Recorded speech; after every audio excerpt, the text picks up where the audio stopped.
ભગવાન પ્રત્યેની શ્રદ્ધાનો લાભ છે. આજનો સેક્યુલર જમાનો એવું કહે છે કે હું જે જોઉં એ માનું. If my Y vote how whom is satisfied તો જ હું માનું. જેન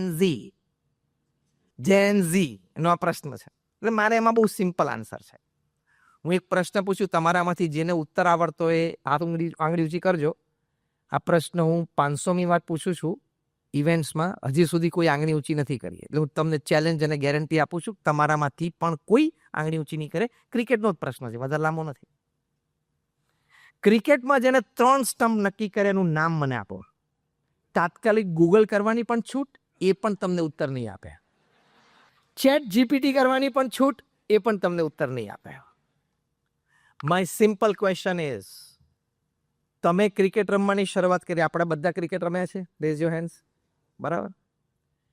ક્રિકેટ રમતા પહેલા તું એમ કે છે ને કે if my Y vote how whom is satisfied તો હું એ વસ્તુ માનતો. ક્રિકેટ રમતા પહેલા તે પ્રશ્ન કેમ ન પૂછ્યો કે આ 3 સ્ટમ્પ કોણે નક્કી કર્યા? એણે 3 નક્કી કર્યા તો 2 કેમ નહીં અને 4 કેમ નહીં? એનું કારણ એને શું આપ્યું?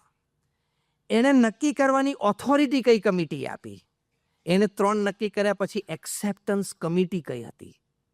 એવો પ્રશ્ન જેને ક્રિકેટના ફિલ્ડ ઉપર જઈને અમ્પાયરને કે ઓપોઝિશન ટીમની કેપ્ટનને પૂછ્યો હોય, એ આંગળી ઊંચી કરો.